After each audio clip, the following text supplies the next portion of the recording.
In this video, I am going to show you how to cash out your Bitcoin on Cash App quickly and easily. Cashing out your Bitcoin allows you to convert it back into cash that you can withdraw or spend. First, open the Cash App on your smartphone and log into your account. Once you're on the home screen, tap on the Bitcoin icon at the bottom of the screen to access your Bitcoin section. Here, you will see your current Bitcoin balance. To cash out, tap on the Sell button.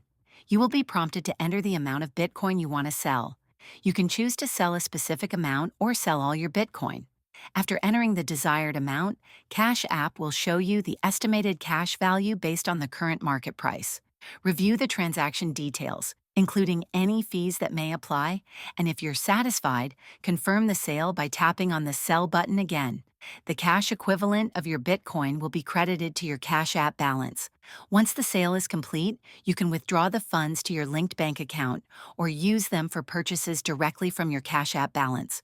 To withdraw, tap on the Banking tab, the dollar icon, select Cash Out, choose the amount, and confirm the transaction. That's it. You've successfully learned how to cash out your Bitcoin on Cash App. If this video helped you, please like and subscribe to the channel.